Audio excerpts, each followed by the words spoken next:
of SEPA. We are one of the organizations that helped put this event on tonight. And so I just want to welcome everyone here.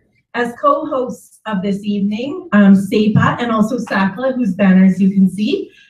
Sue, Steph, and Christine Casey put a lot of work into this event as well. And we would like to thank you for attending this All Candidates Municipal Forum focused on citizens for inclusion. The Municipalities Association has stated a commitment to building inclusive communities. Municipalities must adapt to and celebrate the increasing diversity of Alberta's population. It means respect for and appreciation of differences in ethnicity, gender, age, national origin, ability, sexual orientation, education, and religion. Diversity is a source and a driver of cultural vibrancy and innovation. Inclusion is a state of being valued, respected, and supported. In simple terms, diversity is the mix. Inclusion is getting the mix to work well together. We would like to start by acknowledging that we are on Blackfoot territory and would like to give recognition to the Blackfoot people, past, present, and future. The city of Lethbridge is also home to the Métis Nation of Alberta, Region 3. Thank you so much to all of the candidates for attending. We had great attendance. Everybody is present tonight, except Ray, who I have a message to pass on. Ray's brother unfortunately passed away this afternoon. And so Ray needed to send his regrets, and he says that he is sorry to have to send his regrets for not being able to participate in this forum this evening, but sadly his brother passed away this afternoon after a long illness. Ray wants to thank those that put time into organizing the Citizens for Inclusion's Candidate Forum, and a special thanks to everyone who attended. Inclusive communities have been very important to Ray, as he feels it is a collective responsibility to valorize the lives and dreams of marginalized or potentially marginalized citizens. Community needs to know that they have and are invited to play a role in including all citizens. Once again, Ray is sorry that he could not be here and thanks you for the opportunity nonetheless. So we will get a chance to hear from all the candidates in just a couple of minutes. But before we do that, it is my pleasure to introduce Dory Rossiter, who will act as our moderator tonight. She has some interesting concepts for this forum to present. Dory is well known in Southern Alberta for her charitable and media work, highlighting the many issues faced by our citizens. Dory has been the recipient of several awards, and through her many volunteer initiatives works tirelessly to make Lethbridge a stronger, vibrant, and inclusive community for all of its citizens. So I hand it over to Dory. I'll just give everybody warning as well. Sue Maneri, the CEO of SACLA, will be the timekeeper tonight. She's extremely strict, so she'll keep everyone on time.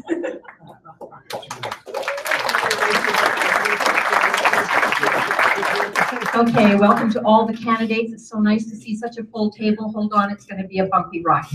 That's all I can say with all these people here. We are aware that time is limited, and we wish to give each candidate equal time to present their views on inclusion to the public. A very important topic. Each candidate will only be requested to answer between 2 to 3 of the questions that you are already familiar with. The questions are selected by me. Just to let you know, on the weekend we did an absolute random draw as far as the number of questions that you would have in the order that you would have them in. So it is as fair and as unplanned as we can possibly make it to give everyone an even playing field. So that should work out well. You have up to 2 minutes for your response. Each candidate will be provided with one Talk for Free card, by which they may speak to a question that they are not selected for but are passionate about. You may use this card only once. Again, responses must be kept to 2 minutes in length, and our timekeeper will provide a 15-second caution card as a warning to end your response, and a final red card, which means we will kick you out of the room. Just kidding, that's not what it means. But it does mean you have to stop talking. So the first question, I'm going to read what the question is and then indicate who will be answering it first. Question number 1. The social model of disability says that disability is only caused by the limitations a society puts on a person rather than the impairment they face. This can be showcased in Lethbridge by looking at the major social issue or problem of building inaccessibility. Seniors, mothers of very small children, and people who use strollers, wheelchairs, or walkers have a difficult time accessing many of the services in our city. Usually not included in our community or segregated because they cannot actually go to the places that someone without a mobility impairment can. This is especially prominent in downtown, but problematic throughout the entire city. Access to services is a right under the Alberta Human Rights Act and the movement towards full inclusion. How do you believe our city might improve equal access to service and inclusion for all citizens with mobility challenges? And as I said, this was all done by draw on the weekend. The first candidate to respond to this is Belinda Croson.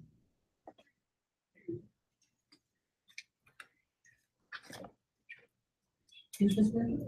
Yeah, it is. Just speak directly. Speak directly. All right. Never used the microphone before, so I'm not sure. When I looked at this question, I thought of it in 2 different ways. The first is through built form. And the city has done a lot of work making sure that our buildings, the city buildings, are accessible. And working with private as much as we can to do that as well. And that does mean the sidewalks and having the street crossings done so that people who have disability issues can have ones that have sound. All of that needs to be done. But it's also changing a way of thinking. As some of you might know, one of the things I get to do are cemetery tours. And though we have had wheelchairs, walkers, people with mobility issues in the cemetery, one of my friends who works as a rec therapist wanted to do a tour for her entire senior group. And she's like, you know, we can't do it because we don't have enough volunteers to push the wheelchairs. And I stopped and I said, you have a handy bus, don't you? She's like, yeah. I said, well, I'll just pick headstones along the road and we'll just do the entire tour in the handy bus. So we were able to make it as inclusive as possible by actually thinking of ways to make sure that everybody could be involved. And so I think some of that is just making sure that we recognize how important inclusion is, changing our mindsets, both as a city, as businesses, as individuals, because it's so vital that we do. Thank you. Thank you, Belinda. Next up, Blaine Higgins, same question.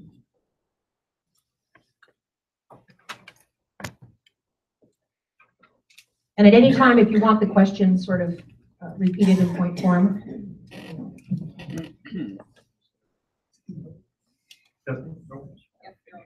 Thank you. Great job. And I know that when I first read this question here, I thought about what we're currently doing in the city.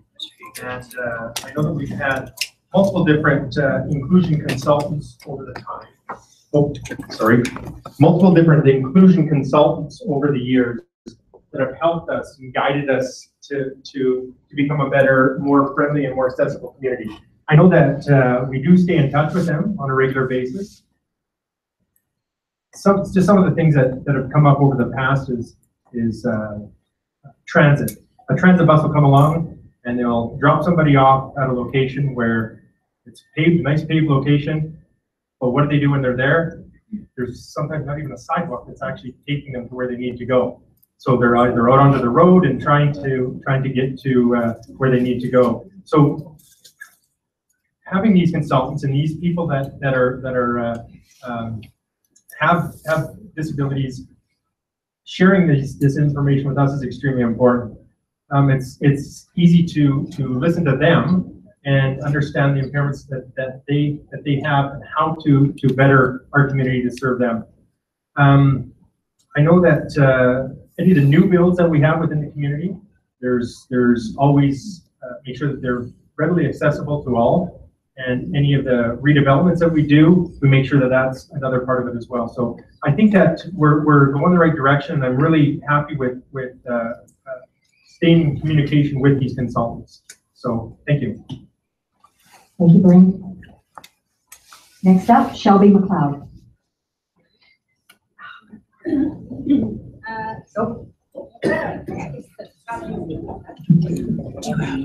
Thank you for the question. In the years that I worked for John Lobo, I had the pleasure of meeting with many people who came to John's office and then to Clint's office. And they wanted inclusion, not only for mobility, but for the person. And when we stop and think about Lethbridge, I have to say, Lethbridge is a very accepting city. It hasn't been easy, but because of individuals who have pressed the agenda and said, hey, don't forget about me. I need service, I need access. Now, just because we're good doesn't mean we can't get better. And I think that we need to continue to work on streets and road access, where they can be better, access for wheelchairs. And one thing that I do see is now that a lot of our seniors, I'm one of them, as we are continuing to age, we're in the little scooters. And so we say, hey, we need to have access to stores or ramps or whatever. So that too helps. And so the collective comes together and makes a little bit of noise, or a lot of noise, so that the corner can be fixed or the street access can be fixed. And together, inclusion, and it's a mindset, we can do better. You don't have to pass the mic far because the next draw is David Nikolai.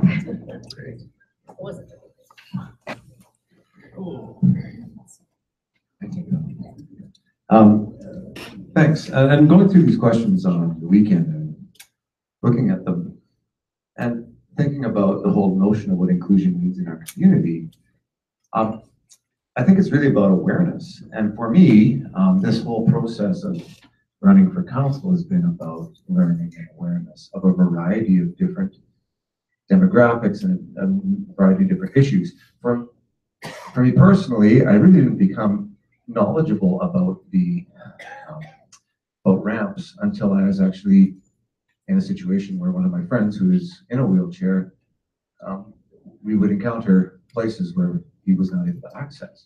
And I think that that's kind of the interesting thing is we don't really consider any issue until we actually are confronted with it, right? And I think one of the jobs from a council perspective is not only in this area, but in all areas, to be able to listen to the concerns of constituents, to be able to say, oh, I didn't realize that was a problem. And then to be able to gather the evidence to be able to say, all right, this is how we might be able to deal with that and get the data and all that sort of thing. And bring those things together and then allow the powers that be in council and everybody else to be able to say, okay, well, here's some decision making that needs to happen with regard to this. I do agree that I think that our city is becoming increasingly proactive with regard to access, and I'm really appreciative of that simply because of my relationship with my one buddy who has those access issues. Anyway, I think we can continue to work to improve and to do that sort of thing. That was a good 15, thanks. That's my answer, thank you. Thank you, Dave. And I can go that direction. Ross Morel is next up.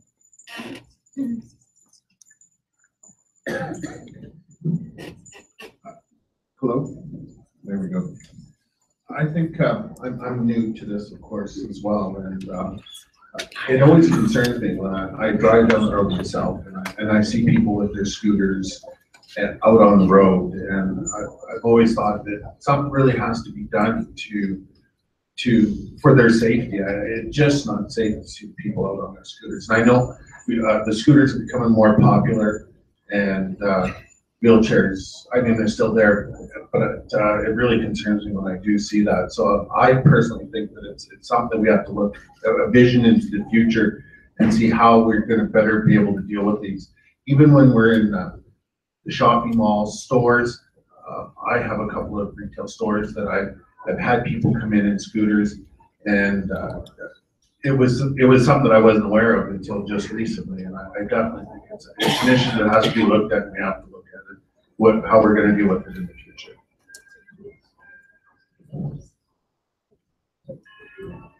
Next is Joey Shackelford.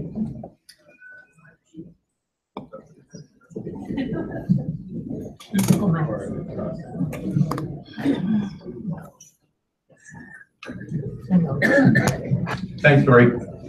Well, I think the city really, when I think about it, has what we call a duty to accommodate. What that basically means is that you will treat some people differently just to be fair. I mean, we understand as mobile people that we can get into any store in town and go anywhere we want to go. But when you see the difficulty people have in a scooter, in a wheelchair or something like that, it makes it very, very difficult. You know, the city is trying. Most modern buildings, we know by provincial law or by city bylaw, there's ramps to get into City Hall, et cetera, et cetera. In transit, we got the low buses, the steps that come down, stop requests for people as well. And those are all good things. I think where a lot of people have said the issue is the older part of downtown. And that's true. They're old buildings, lots of stairs, very narrow doorways at times. It makes it difficult for somebody that has mobility issues to get in. Now, not to throw this all onto the building owners, but very often there's something called undue hardship.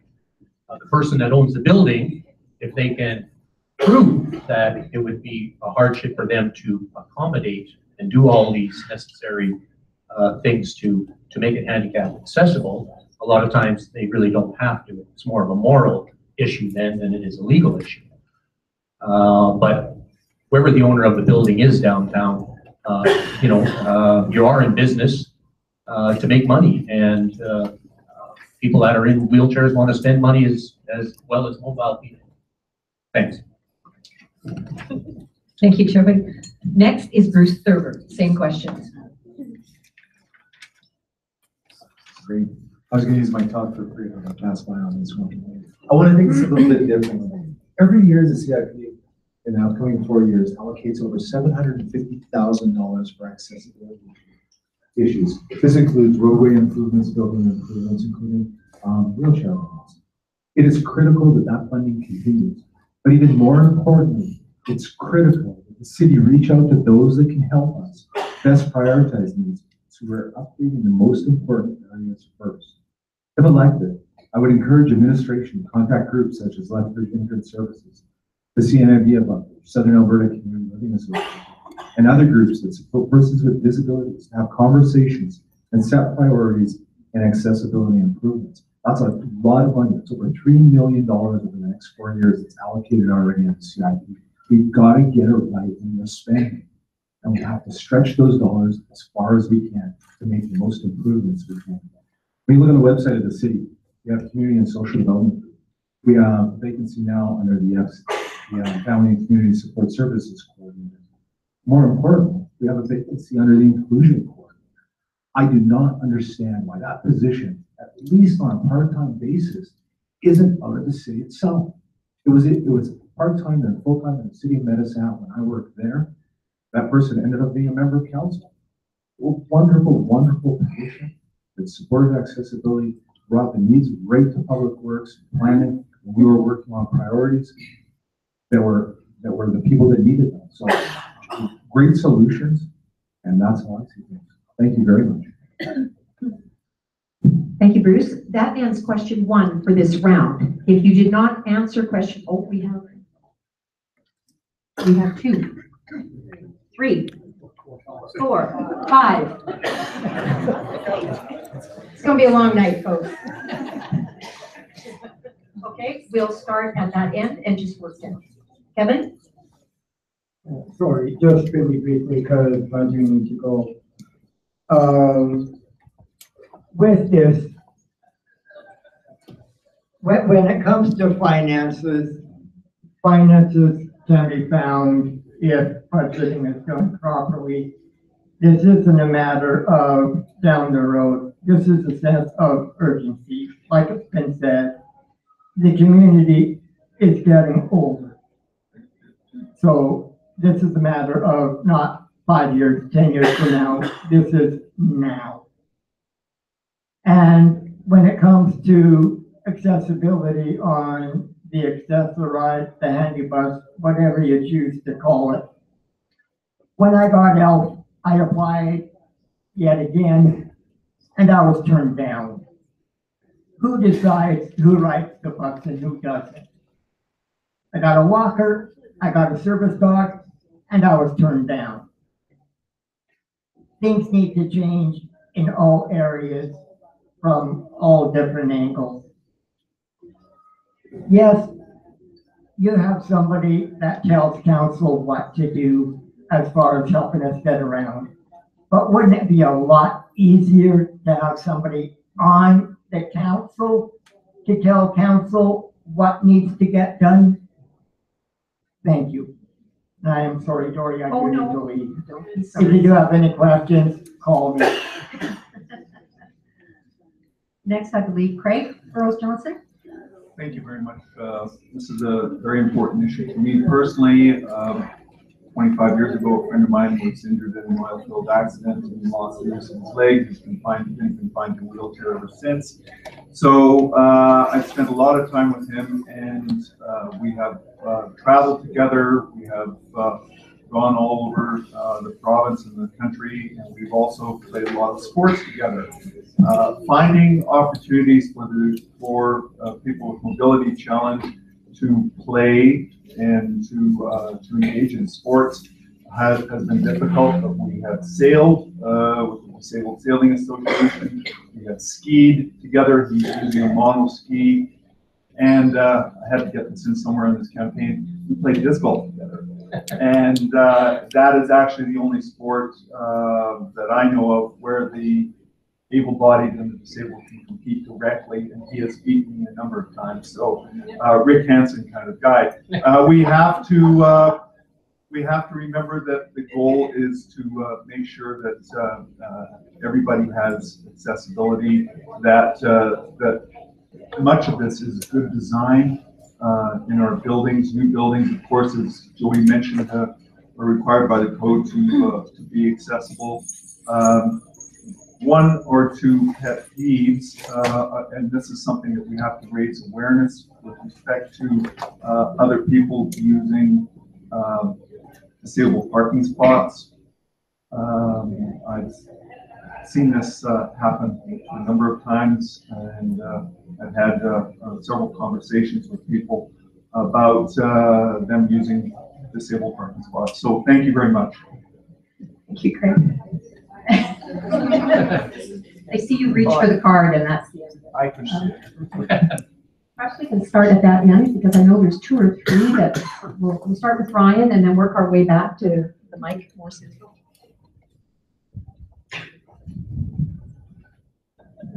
I'm going to stand up. First of all, thank you very much for inviting me here. Just over 2 weeks ago, I had the privilege of representing the mayor at the Developmental Disabilities Awareness Walk with some of my colleagues. And I've been to numerous events throughout my life. Quite often we take for granted that when there's a walk or a march, everyone just runs to City Hall or walks to City Hall, and we head down to Golf Gardens, knock it off in half an hour to an hour. The organizers work very, very hard to make that event a success.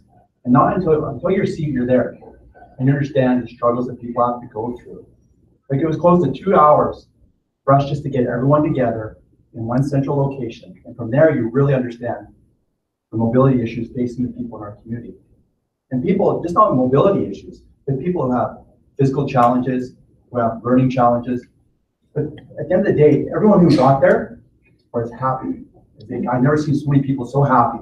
And then when we headed down 4th Avenue, headed towards Golf Gardens, we did it together as a group. You don't realize the challenges that these folks have until you're right beside them. So you know who your best consultants are in this community, are not the ones that you hire, but rather the people that are in your community. Watching people like Christina over there, like people like that, Ben Rowley, Chris Rowley, those are the people that live and breathe it on a daily basis. Those are the people we need to listen to. We don't do it because it's a lawful thing to do. We just do it because it's the human thing to do. Thank you.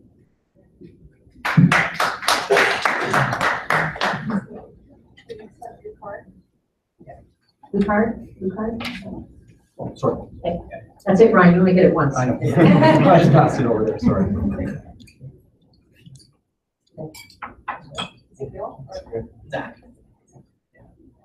Thank you. Thank you all for coming.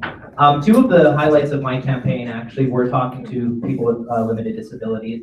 One was a young gentleman with cerebral palsy, and I met him on the street as he was going to Gas King to pick up some snacks. And his biggest concern was accessibility in our city, and I encouraged him and I gave him some hope that yes, City Council has made some allotments for accessibility. If you go down 13th Street, you'll see some new dips in the sidewalk right there. And it is important that we keep moving on with that. And I offered that encouragement to him, and he was very excited to hear that. Thought that yes, finally my voices are heard. We have to continue to make sure that people with limited mobility's voices are heard, and to do projects like this so that they can access everything that people like us take for granted, and things like people like us do. Another one was Jerry Provost at the Fairmont Extended Care Facility. One of his biggest issues was the fact, like another candidate mentioned, he gets off the bus and there's no crosswalk to get to where he needs to go. There isn't even a dip for him to get his mobility chair across the street to where he lives. This is a basic human right. You know, we need to look into the mobility aspect of things, but we also need to look into the safety aspect of things too, like the crosswalks. We need a crosswalk there for sure, but we also need a lighted crosswalk because there's a curve in the road and people speed down there, they can't see. So we need to make sure that we afford the best options for everybody by doing this and working together. And you know, another one of Jerry's concerns was the accessoride. With current plans right now, it takes a week for people to call the accessoride to schedule an appointment. And that to me is unacceptable. And you know, we need to open up a conversation to see what we can do to maybe decrease that to a couple days. Like they have to make appointments a week in advance in order to take care of themselves. And you know, that's just not acceptable. So looking into improving the transit, you know, we have the kneeling buses like was mentioned, and that's great. That's a great solid first step. But we also have to really fast track the crosswalk, the safety aspect of everything, and the dips in the sidewalk. And as was mentioned also, the current buildings are supposed to be built to a code. And we need to continue to offer the best solutions for everybody. Thank you. Bill Ginther? I think we need to begin by consulting with the experts. We need to have conversations with those who have mobility limitations. We need to listen to people. Secondly, we need to change our mindset. I know this sounds a bit generic, but we need to change our mindset and our attitude towards those who have the limitations that we don't have, and accept them for who they are, despite the fact that they maybe are not as mobile as we are. We also need to make sure that our buildings and public and private spaces are accessible. We need to make sure sidewalks, some are not. We need to make sure that all of the sidewalks are such that they are accessible to all. We also need to make sure that our transportation system, our buses, taxis, etc., are as accessible as they can be. We also need to be patient with people. I've noted people that are in a lineup behind someone in a wheelchair, and they're zipping by them because they don't want to wait until they get to where they need to go. I think we need to exercise a lot of patience. A simple thing, for example, in NMAX, I noted that, you've seen that too, that we have specific spots for wheelchairs, but they're kind of in a almost segregated area. I don't understand why we can't take out seats at the end of the top row so that we're not all clustered together. These are the handicaps, so to speak. And I think we need to look at that. We need to do a study, do research on accessible spaces. Are our buildings accessible? We need to do an inventory. Those that are not, we need to put pressure on them to do what they need to do. And if we need to help them in some ways with a grant, we need to do that as well. I guess lastly, and many more things, but we must advocate for the needs of those that need some assistance. Any more free cards? Are you using yours, Sarah? Absolutely. Okay, Carol? Stephanie Watson. Hi, sorry. So I'd just like to say that it amazes me that people still don't quite understand that accessibility is an issue for a lot of people. My family has always had accessibility issues growing up, so it's always been something I've been aware of, and just walking around construction sites, for example, when the university had that flood by the library, there was no real accessibility for people during the construction. And that took over like a year almost to get all that done. And that's the main access point. So the question I kind of had more so, and it will probably pivot towards the city as a whole, is why do we not have checklists for our planners? Why is it, and our counselors, so that when the decisions are being made, that we know that we have hit every single point for accessibility and mobility. Another point that I had brought forward was that none of the forums actually had sign language interpreters. So no one who has hearing issues would be able to participate in live time necessarily unless they brought their own. So it's just being aware and conscious of this, yes, but to do that, then we need to make sure that everyone who's in a position where we're affecting these decisions on people has that awareness, and we have to provide that training. Stephanie? No, I think it's Harold.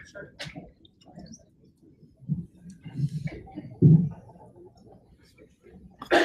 Harold Perry-Hurston.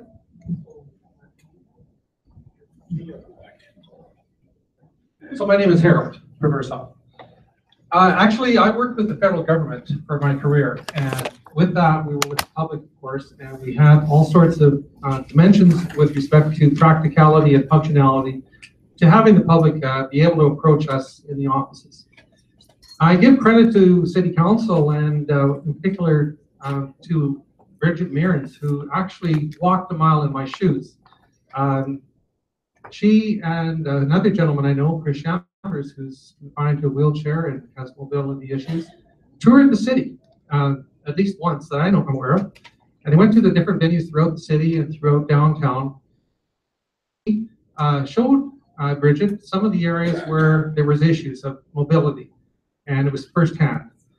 And Chris has been kind of, a champion in that area. And it wasn't too long ago that he also took our MP, Rachel Harder, on the same tour. So now the federal people are also aware of the situation downtown. I believe also that City Council should look at, getting a forum together, an informal basis where individuals can come with their concerns. And if they identify an access or an issue of mobility, to bring that up so we can advise infrastructure and the planning commission about those areas.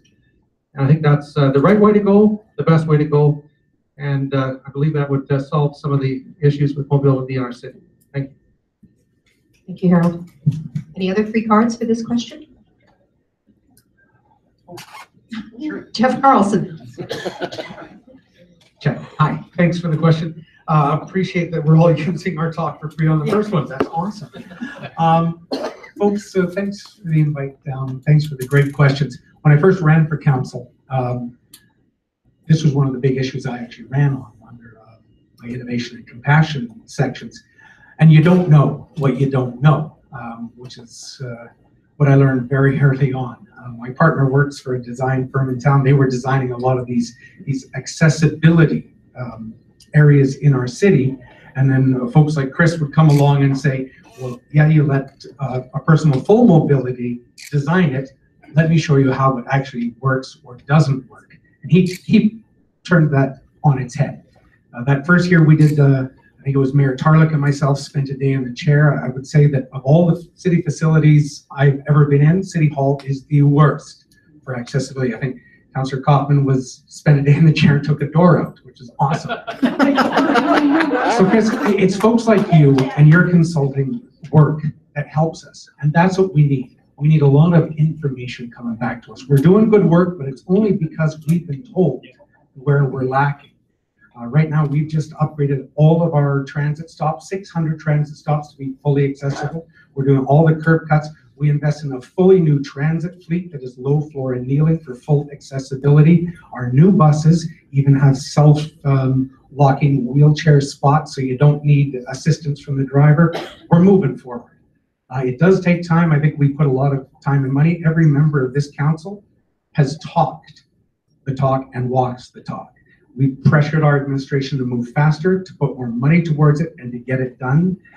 I really want to thank my colleagues. Every one of them has brought this up during operation and capital budget. We're moving forward. We need more information to work forward better. Folks like Chris stepping forward, I really appreciate all of you step forward. Help us. Thank you, Jeff. Any more free cards for question number 1?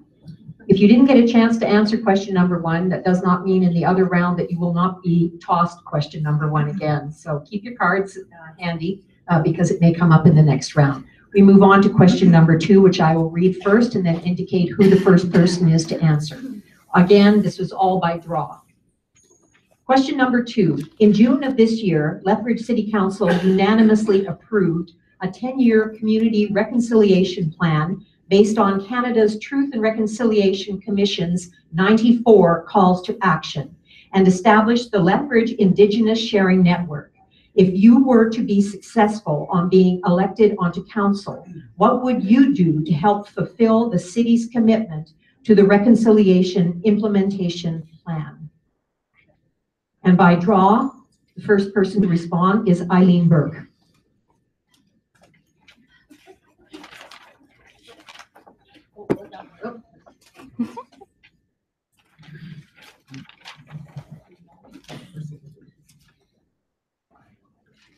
I have a real issue with microphones, so if you can't hear me, please wave at me. I had the extreme pleasure of taking in some of the inaugural Reconciliation Week events, and I've taken a significant amount of time to look at the Reconciliation Implementation Plan put together by the City of Lethbridge and the Lethbridge Indigenous Sharing Network. It is a strong first step for our community, one that will begin the path of healing and reconciliation, but it is only the first step of many.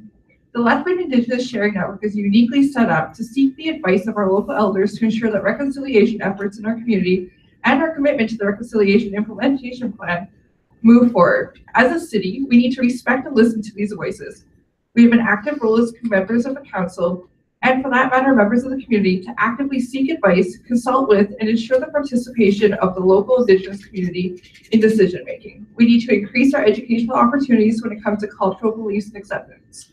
We need to work with local elders and Indigenous groups to build safe spaces for traditional culture to flourish that is accessible to all. We also need to stand in unison beside our Indigenous neighbors, no matter tribe or background, to advocate to other levels of government. There's so much incredible work going on, and we need to ensure that it continues and moves forward by helping to provide leadership within the city to follow through on the reconciliation plan. Thank you, Eileen. Next up, again, Jeff Carlson.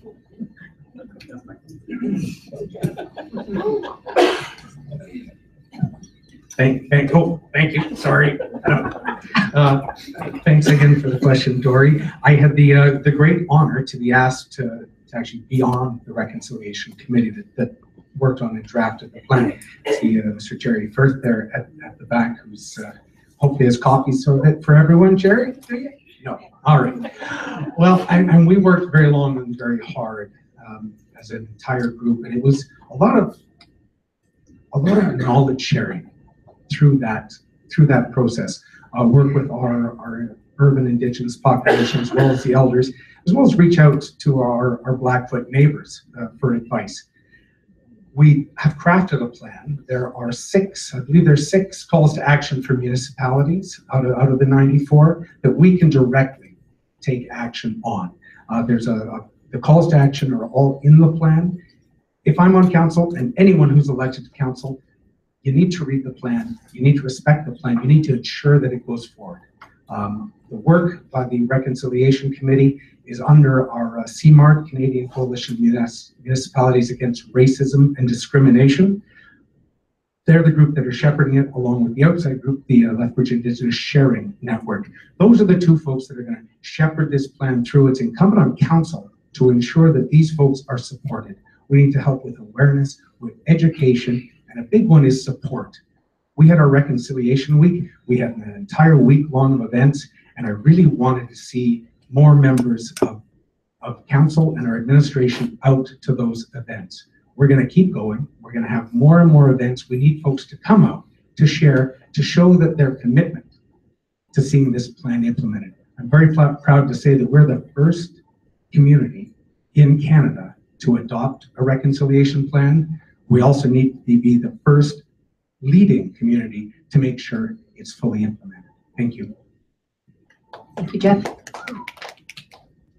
Now, I don't think Joe Morrow is with us tonight. He didn't sneak in at the other end. Dory, I'm not going to speak on behalf of Joe, but he did send me a text. Joe and Ray Hofart are close friends, Joe is with Ray this evening. He was on his way here when he heard about Ray's brother passing. So Joe sends his regrets. He did try to reach one of the organizers earlier, so he does apologize for that. No problem. Thank you for that. Appreciate it. Okay, we'll move on to Ryan Parker for the next response.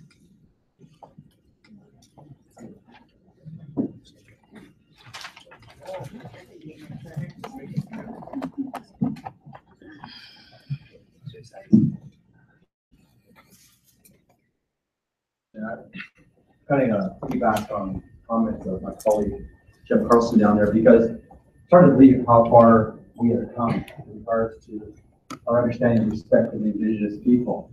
You know, it's kind of hard to believe that we needed a report from the federal government to tell us to do this.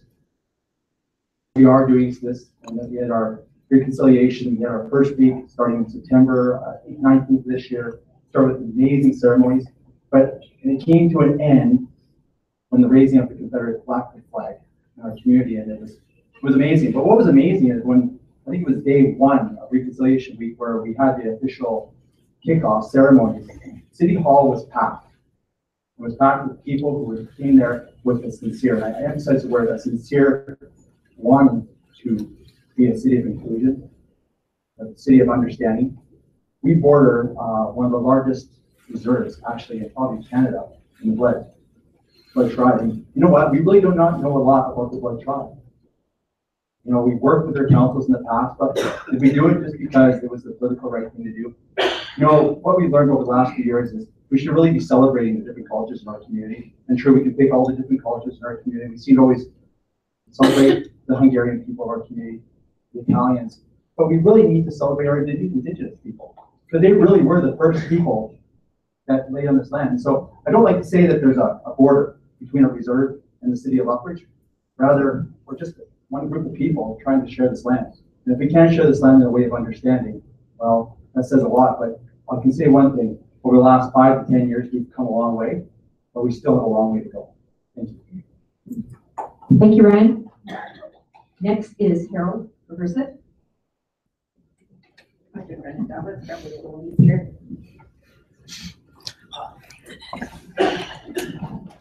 Thank you once again, Dory. So I printed off the report here, the coming together report that was very well put together by the city and the committee that formed for the inclusion. Once again, my experience with the federal government comes to light here. Working with the Canada Revenue Agency, we were dealing with the Blood Reserve to a great extent. Why?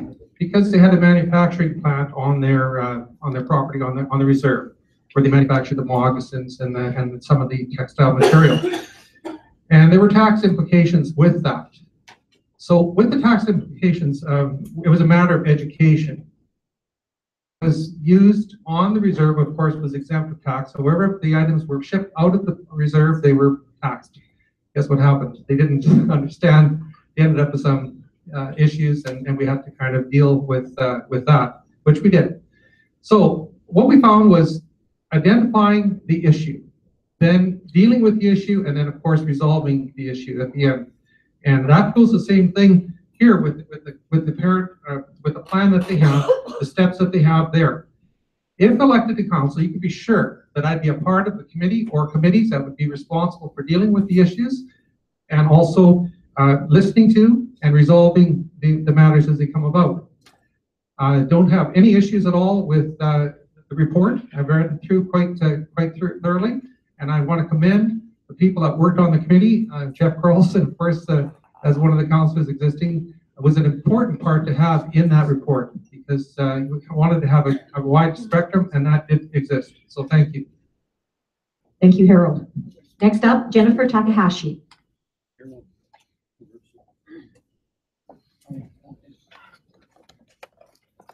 Good evening, thank you. People are an issue. People. And they are people who, in a very difficult society, we are confronting institutionalized racism, and this has to be a part of the conversation.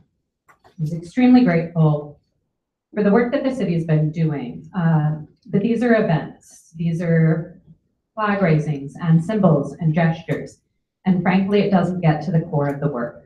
We have to acknowledge that First Nations, Métis people here face an overwhelming amount of hate, racism, abuse, attacks, difficulties gaining employment, finding housing, and just living.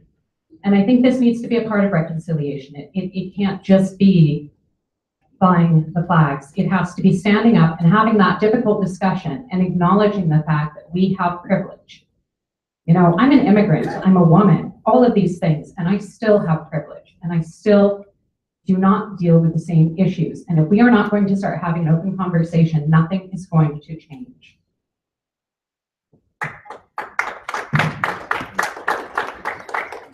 Thank you so much.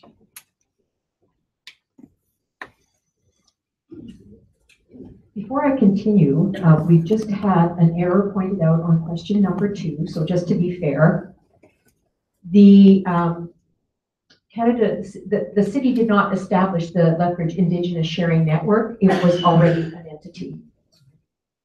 Just to make sure everyone's aware of that moving forward. So if anyone has any questions or wanted to restate something based on that new information, I think that would only be fair right now to open the floor if there's any. We'll finish the questions and then the free cards can come flying up because I'm sure they will. Next up is Stephanie Watson. Stephanie.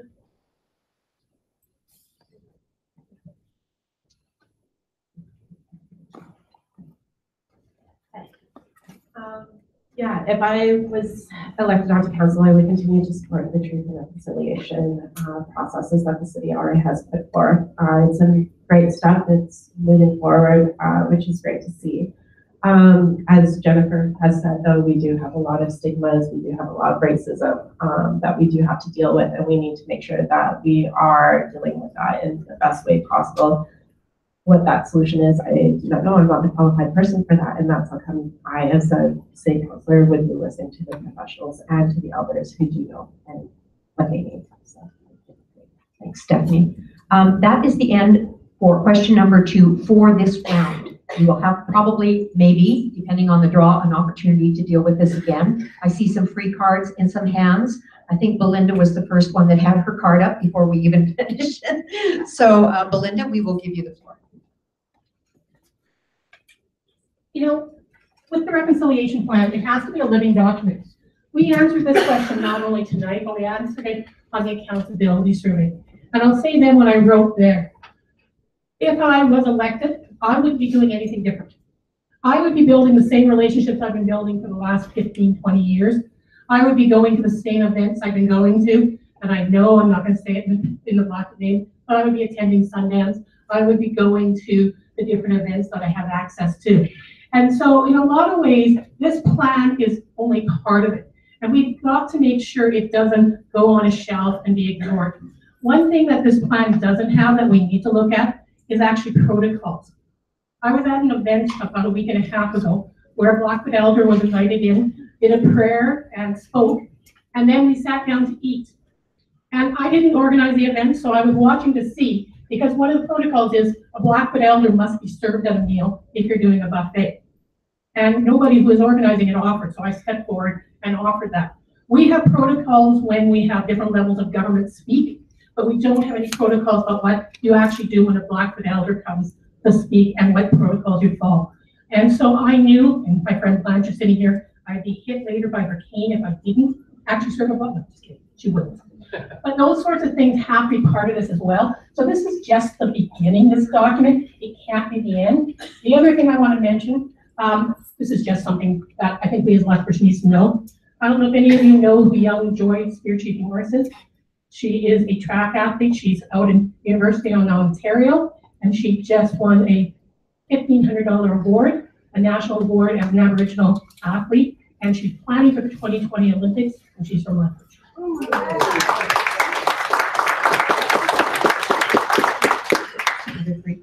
John, Louise.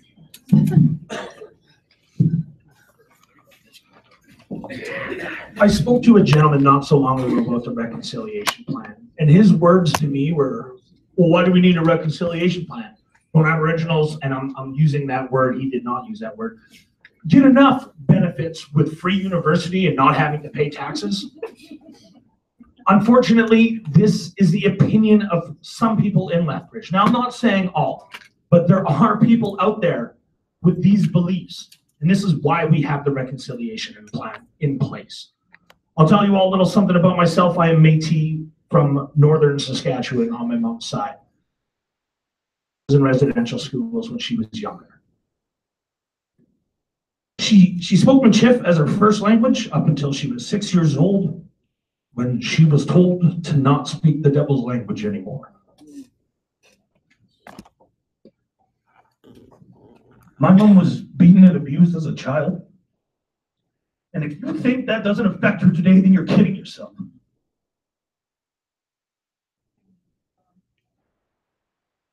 It's absolutely important for us to not only make sure that this plan gets put forth, but that we have the education around it to teach everybody in Lethbridge what our Aboriginal brothers and sisters have gone through, and that these residential schools are still affecting them today.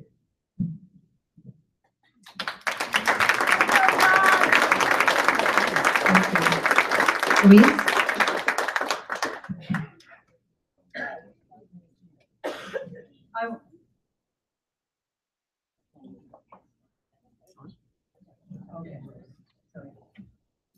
I also am Métis, and I am on the reconciliation subcommittee. I was part of the Event 150 plan. But what I find is that we talk First Nations. We seem to forget who the Métis are. So I want to bring recognition to that. The Métis are a distinct nation of approximately 96,000 in Alberta. We're a blend of European and First Nations who have adopted some of their traditions and cultures of both worlds. Our Michif language is a blend of both worlds. It's in need of restoration and is a slowly dying language. We need to restore that. We have nomadic tendencies because we follow the buffalo and the game. As a result, we do have Métis communities throughout Western Canada. There was one around Milk River in 1869. There have been Métis settlements in Waterton and around Cardston. And I also want to, there's approximately right now around 4,000 Métis in this area. We need to honor the blood of our mothers and fathers. My grandmother, Gaudry, was also in residential school. It has a trickle-down effect on parenting, as John said, and you can't deny it. We have also been the forgotten child, now they're fitting into the European or the First Nation world. We need to restore our Métis settlements. We need to champion for our Métis nation hunting and fishing rights, because hunting for your food is not a right. We also need to assist with educating in the community as well as the schools on who the Métis are, ensuring that our living history does not die. And I don't know.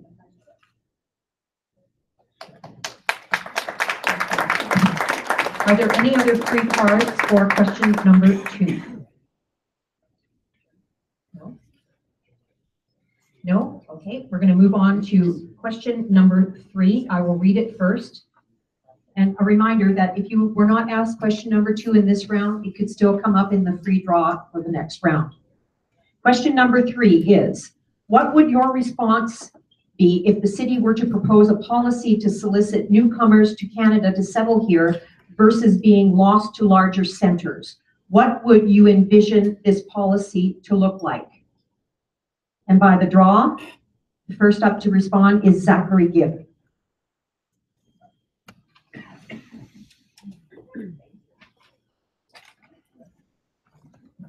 Thank you very much for the question, Dory. I think right now, Lethbridge is a beacon for the country and for the world to come to for immigration. I've talked to several immigrants on the campaign trail, and they say that they're drawn to Lethbridge because we have a booming economy led by the agricultural sector. We have small business, we have large business people could possibly want. We're a small town city. I love to describe us like that. We're a small town, we have a small town feel. We can get across town in about 20 minutes. It's getting a little longer as we grow bigger. But we have the amenities of a big city, and that really draws people to town. So I would propose that we continue on to do things like that and to promote Lethbridge as a place of inclusion, of business, of a place where you can come to raise your family and live and prosper. You know, and people from Calgary and Edmonton, they're starting to come to Lethbridge because we offer that. We offer a smaller town feel with the amenities of those bigger urban centers, and we need to continue to do that. We need to continue to entice people from all over the world to come here. What I say to these immigrants is welcome, just welcome, please come and invest your time and your money and your hearts and your souls into our community, because that only helps our economy. It makes us stronger, it makes us better, it makes us more diverse. And that is the kind of multiculturalism that we want to see. And as Canadians, it is our duty to continue to promote that. And as city councillor, I would do everything I can to continue to promote that. Thank you.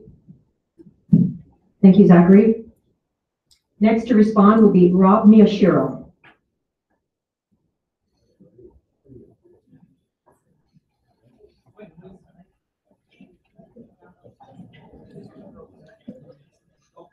I didn't get to think I was going to Everybody gets to talk. So first of all, you have to look at immigration as a federal responsibility, and all we can do is pass word along that we are open and welcoming to refugees. So one of the things that happened with the Syrians. Let's go back to the Bhutanese. So we had some Bhutanese come in first, only because the one gentleman came earlier and developed that relationship with government. So we need to bring more of our my people here that were refugees in Nepal from Bhutan. So when that happened, people realized that Lethbridge was a really caring and inclusive place. And more Bhutanese moved here. And as a result, Bhutanese that have moved to other places in Canada have now resettled a second wave of immigration to Lethbridge from Toronto, Vancouver, Calgary, Edmonton, wherever, because of the establishment of the Bhutanese community in Lethbridge. So it's not just things that other people have said about how we get refugees. It's what we do with refugees once they're here will attract a secondary wave of immigration. It's very important to note because it's happened with the Syrian refugees now. Most of them were fairly young and they split up families. And now we're going to need a new wave of people who are coming that will be probably the parents and grandparents of some of the young parents that came here. Lethbridge has been established as a really welcoming place. And that happened because the community came together and said, what do we need? We need food, we need shelter, we need clothing, we need housing. And it came together because the community pulled together. The magnet for Lethbridge is because we're getting to be known as a place of acceptance. And yes, there's a long way to go still, but our reputation is that we're a place of acceptance. And that's how the refugee community will come to Lethbridge.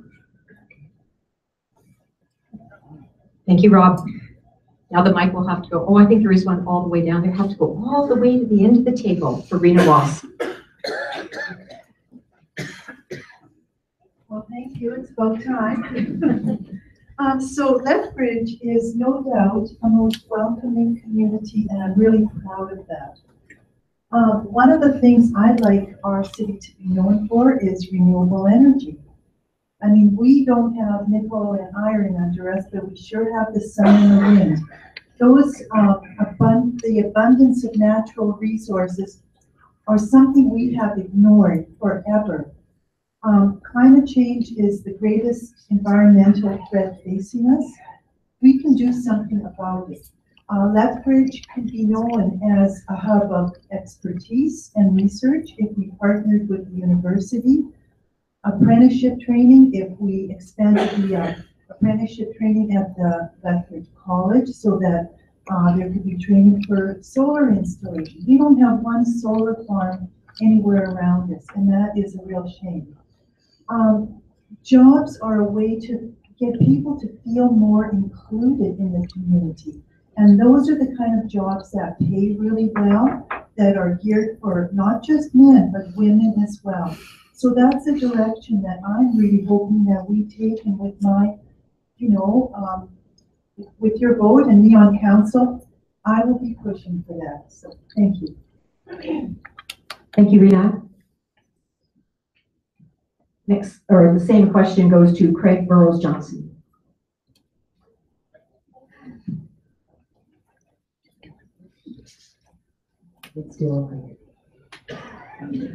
This is working. Here we go.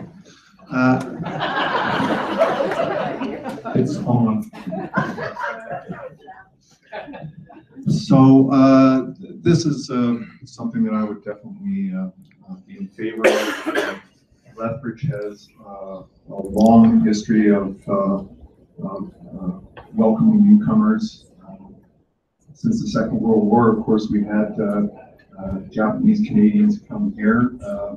That was a result of another great injustice that occurred, but since then we had Dutch, German, we had Hungarians in 1956, Vietnamese in the late 1970s, and more recently the Bhutanese and the Syrians. So this is part of what makes us strong. Our diversity is our strength. There was a lecture that took place during the reconciliation event at the Gulf Museum. A woman, a lawyer from the Mohawk Nation, came down, and part of her lecture included an explanation of what the Iroquois used to give to the Europeans, which was a wampum belt.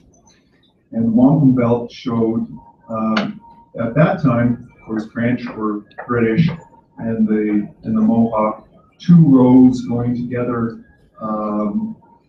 acting separately but together in order to create strength with a vibrant multicultural community.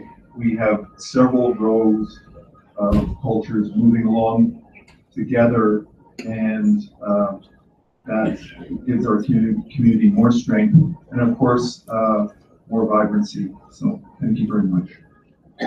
Thank you, Craig. Next up is John.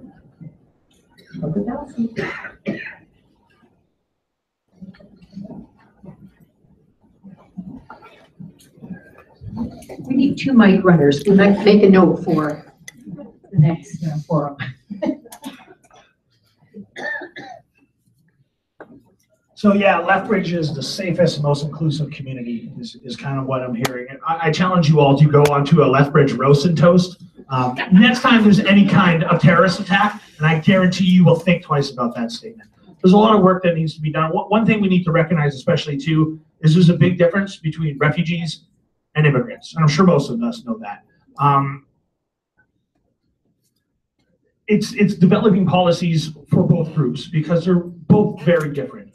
Yes, we should be taking on as much refugees as we can, right? Let's say that. I mean, when it comes down to it, though, there has to be the money there. We have to be sustainable. We have to ensure that they're not just coming here and being thrown into rundown buildings downtown, but are at least given proper accommodation. And then you have your immigrants coming here that are generally, I'm not going to say all of them, but that are educated and bring a high value to the table. That those are the people that we're usually losing to the bigger centers, because when you're coming to Canada, what do you think of? Toronto, Vancouver, right? Montreal, Calgary to a lesser extent.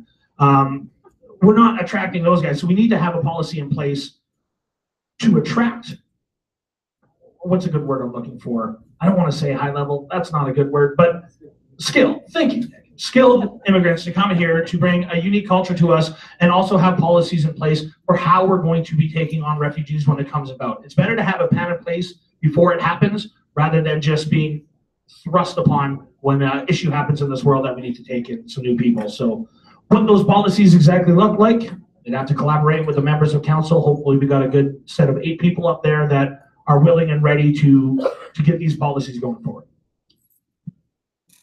Thank you so much. That ends question 3 for this round. Are there any free cards for question 3? Yes, David Vickers.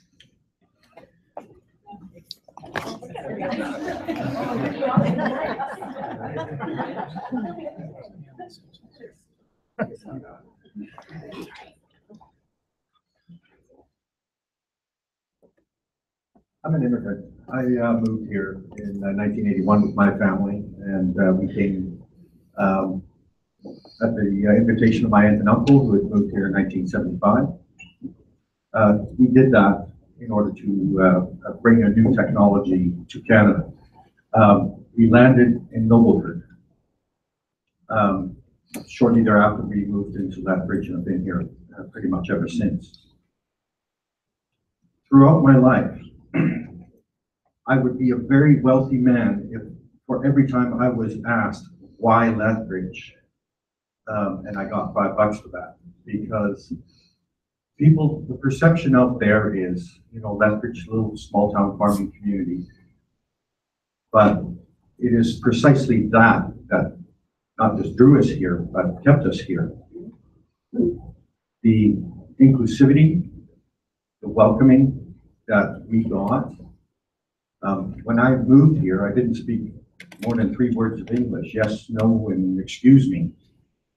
I remember walking down 3rd Avenue on the Alberta 75th anniversary parade the year before we moved here. We were here on holiday.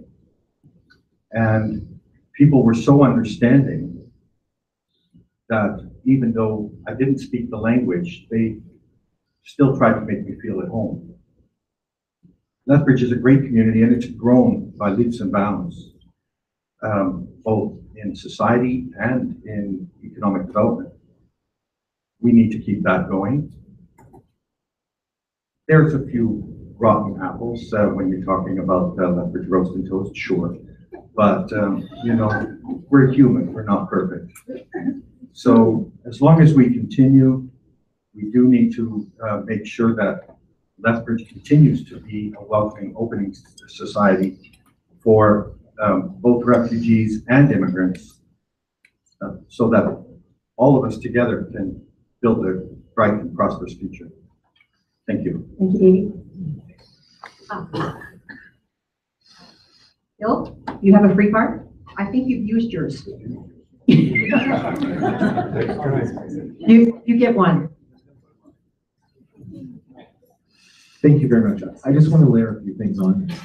When we go back to policy for solicit newcomers, I think of letting people know all the educational and job opportunities that we have, promoting all the services that we have to offer newcomers, and how the community is very inclusive and supportive. And we celebrate all cultures and all heritages. And it's also a discussion around business opportunity. So folks are coming to this community. They want to come, they want to establish family, grow and raise a family, and have great job opportunities, and grow and pass that along in generations.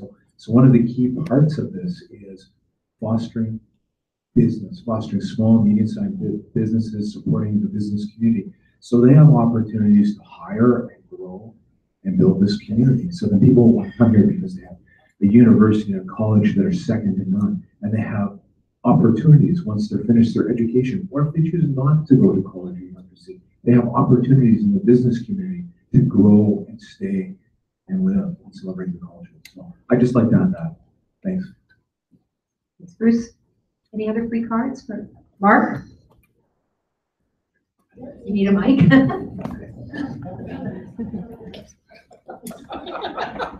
Well, I'd like everyone to know that I am actually standing.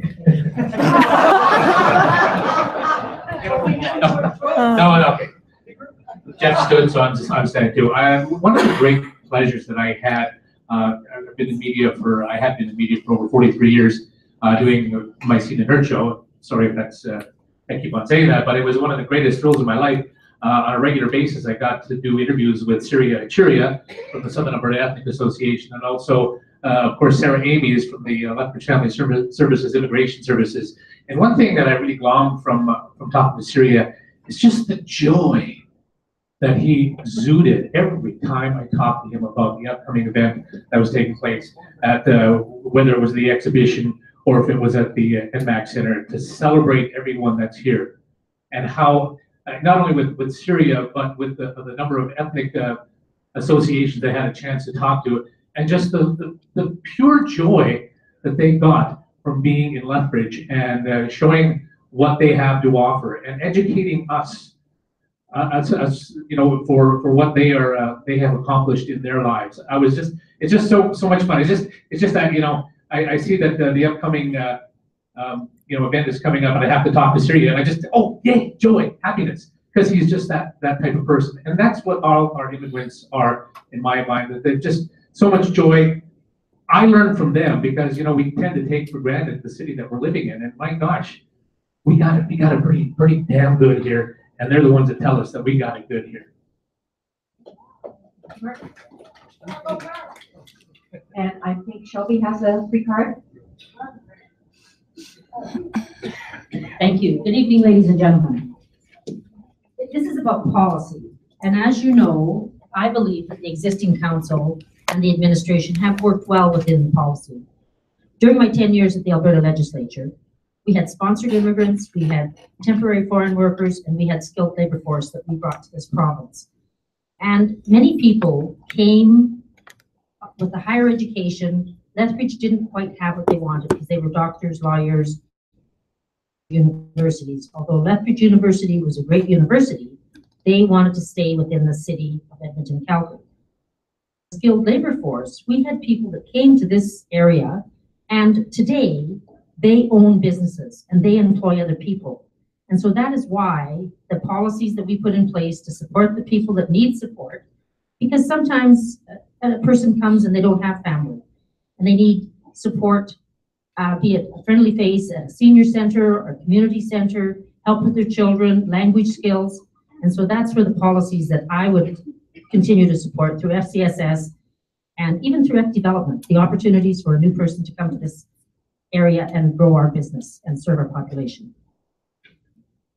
Thanks, Shelby. Any other free cards for question number 3? Blaine.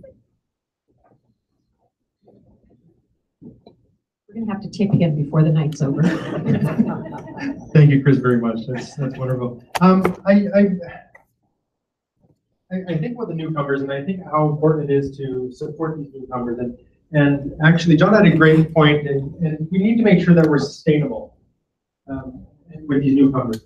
I know I've got a couple newcomers that are currently working for me at, actually working for me, it just sounds like the wrong way, for a business that I own, and the gratitude that they show is second to none. I remember making a comment here a couple of weeks ago, and I said, she says, you know, my Wi-Fi is just so slow, it takes me this long to do this. And they kind of looked at each other and they looked at me and said, you're worrying about your Wi-Fi speeds. I come from a place where they're both from South America. When I walk out of my street, that's quite often I'll find somebody laying dead on the street. It's, you know, we think of these first world problems, we hear these concerns, and it's quite amazing of what we have and how grateful these people are that come to our community. I think there's a great book, if anyone has the opportunity to read it, it's by Tara Milne called Building Communities, Practical Ways to Build Inclusive Communities. Now, not only do we want to integrate these people, because integrate is being that you're a guest, but you want to be inclusive, because inclusive, you belong. And so it's extremely important that we welcome these guests, and we want to make sure that we're sustainable. I chair the Lethbridge Housing Authority, and I'm amazed at the time when the Syrian refugees the year time has come up, and the size of the families. We need to be able to accept them. And currently we're converting some of our housing, and so that we have more bedrooms, because these families are huge that come over. And it's really amazing to see what we're doing as a community to help those families and integrate them into the community. Oh, and that's it. Thank you. Thank you, Blaine. Any other free cards for question number 3? If not, we'll move on to question number 4, which I will read and then announce who will be responding first. Question number 4. In 2007, the City of Lethbridge committed to the UNESCO Charter and Coalition of Municipalities on Racism and Discrimination, CMARC, an international movement to creating understanding, respect, and inclusion.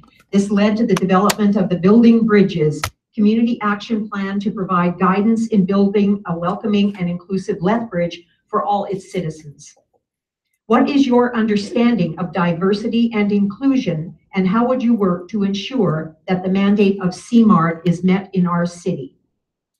And according to the draw, Clint Germscheid is the first respondent. Good evening. Thank you for the question. I guess my understanding of diversity and inclusion you think of diversity as your palette with all the, and then if you think of inclusion as taking and combining these colors to make a fantastic piece of art, a fantastic work within our city, taking the different cultures, the different religions, beliefs, different everything, just gives us such a wonderful palette to work with. And then when you are able to work and include those with each other, the art that we're capable of, the potential this city has just is amazing, and it will continue to develop that way. Thank you. Thank you, Clint. Next up is Jeff Kaufman.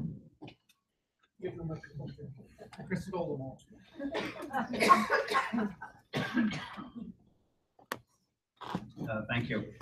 My name is Jeffrey Kaufman, and I'm living the name tonight, and I apologize for that. I'm trying to actually bite off something. No! I'll stand here with my good friend Jeff. Thank you very much. To me, inclusion is about valuing the other person, but it's also the action of including. We use the phrase, we are a diverse and inclusive community quite often around here, but it's the actions behind those that prove whether or not we are actually diverse and inclusive. Diversity then is the outcome of that. To me, diversity is very much about how we have included. Are we actually sharing experiences? Are we actually sharing knowledge? Are we actually learning from other? Are we actually incorporating the other? Diversity and inclusion do go hand in hand, but for me, diversity is the outcome of that. In relationship to CMART, the mandate of CMART is to, one of the mandates of CMART is to strengthen policies to counter all forms of discrimination to achieve greater social inclusion. And CMART has been operating in Lethbridge for 10 years now. And one of the things I'd actually like to see the next council undertake is a review of CMART, of its activities, of its actions, and to ensure that it's meeting its mandate. Now, CMART does an excellent job of organizing events in our community and sending the folks in the Living Logo full body suits out there in the street. But in terms of policy review and policy development, I'd actually like to see a much stronger CMART. I'd like to see them involved much more and with much more aggression in terms of looking at all of the policies, whether they be the land use bylaw, whether they be our social policies, whether they be our investment policies.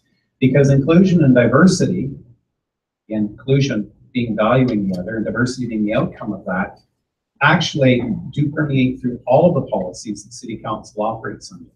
And looking through the lenses such as what's offered by Cowie Citizen for All Initiative. Is that time up? Yeah. Okay, thank you.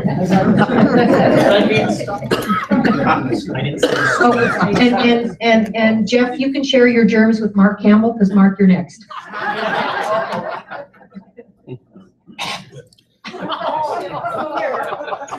Oh, that's right. I've already had the question. Okay. Partnership. That's one of the things that I've really learned over the last year or so. And I'm sorry if I repeat myself. I had the amazing opportunity to talk with Martin Luther King III in a suite, one-on-one, talking to this man whose father was the great Martin Luther King Jr. And, you know, here's a guy who has faced all sorts of obstacles throughout his life, and yet he maintains this sense of optimism that the world is going to be okay, it's going to be right, you know, and it just rubs off on you. So when you have people like him, not to say that in the city we're going to have someone like Martin Luther King III every time you're looking for some answers, but people like him. So yeah. Big shoes to fill. Yeah, thank you very much. And he did have big shoes. But the whole point is that you get people like do I have answers? I do not have the answers. Are there people that have answers? Yes, you do. You find out those people. You get Martin Heavyhead on board. You find out what's going on in his head. Bring it to the table. You bring all sorts of different issues to the table. You talk about them. And that's what I hope to bring to council is the ability to communicate, to the ability to have the open door, to have someone say, oh, yeah, Mark, I know I can talk to him, and I'm going to go talk to him. I'm going to phone him. I'm going to just say, here's what's really bugging me. So again, partnership is a form of leadership, and I think that's vital as we move forward in this sort of topic. Thank you, Mark. Next up is Liz Waskew. You forgot. No, I haven't. Well, this is interesting. It seems to me that all four of these questions tie together really nicely in that all of them talk about people in our society who are not getting what they need for various reasons. And so to me, there's two sides to that. One is that we need to be a council that encourages feedback, that welcomes people, that makes it easy for people to tell us what they want and what they need. But the other part of it is we need to have a society where people are brave enough to ask for what they need. John Mayer had a song out a couple of years ago called Waiting for the World to Change. And although I love the melody, the song makes me mad because it makes it sound like somebody else will do it for you. But that's not true. So I want our council to be open to our public, and I want the public to come to us and tell us what it is of all the different things we've talked about today, which one of these things are we not doing right and how can we do it better for you? And if you come to us and we work together, we can fix anything. Thank you, Liz. Next up is Nick Palladino.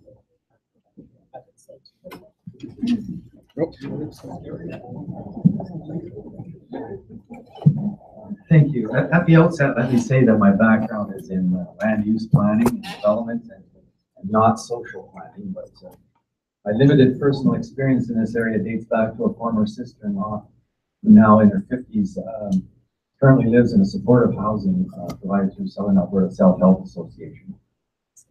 She still deals with the same issues revolving around mobility, respect, dignity, and personal safety. Community connections are essential to her well-being. But to the question at hand, what does diversity mean? It's the range of human difference to me. And inclusion is involving and valuing those human differences and even viewing them as strength. The cover from SACLA said it best: diversity is the mix, inclusion is getting the mix to work well together. We know every major city is being faced with shifting migration, immigration, and urbanization patterns. Add to this an aging society and you begin to see the range of differences in a city's makeup, even more so as we approach 100,000 people. This diverse mix will place unique pressures on our city to provide services that will meet their needs. The first citizen input will be paramount. This will help the city evaluate facilities and programs and see if they're shifting and perhaps need to be adjusted, or if there are any barriers in existing policies and plans. As I mentioned, other cities like Calgary and Edmonton are no doubt dealing with similar issues and have more experience than we do. I would suggest a comprehensive research to identify current best practices so that we are not reinventing the wheel. Thank you, Nick. Next up, Bill Ginther. Thank you.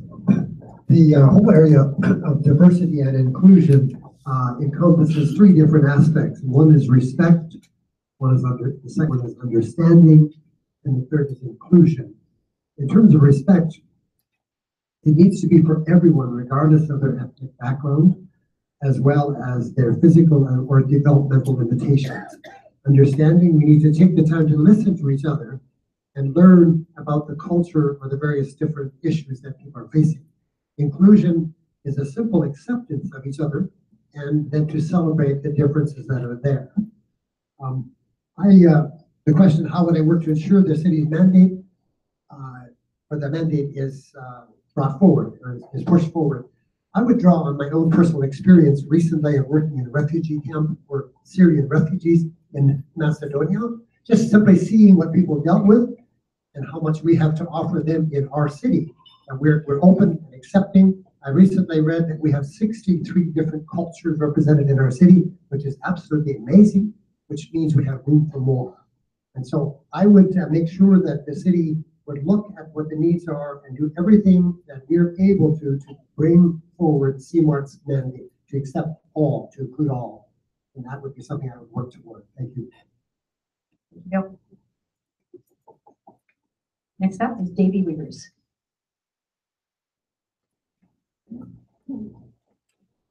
As I mentioned a few minutes ago, we moved to this country in 1981. I can't think today, as an adult, of anything more terrifying than going to a country where you're not familiar with anything, not the language, not its customs. But when we go on holiday, what's the first thing we do? You go down to Mexico. You go on a tour. You check out the local sites. You want to see, you want to experience the local culture. Why? Because we want to learn, because we want to understand other cultures. The only way we're going to do that is to be inclusive. When my first summer here, anybody remember the old RRRB, Old Man River Regional Recreation Board? In downtown Nobleford, they set up a teepee, and around it we had a sharing circle, and they taught us about indigenous customs. I don't know, but I don't remember the last time. Well, actually, it has happened. They set up teepees in golf gardens, but the point is, you got to bring kids in and show them the culture, teach them about it. Why? Because they want to know. They want to learn. Only when you teach them about inclusivity will they grow up that that is a default reaction. If you teach disrespect or the opposite of inclusivity, word escapes me, sorry, that's what you're going to get. Marcus Aurelius once said, your perception, your situation is bad. It's only your perception of those situations that is bad, and it is within your power to change at any time. Thank you, Davey. Next up is Louisa.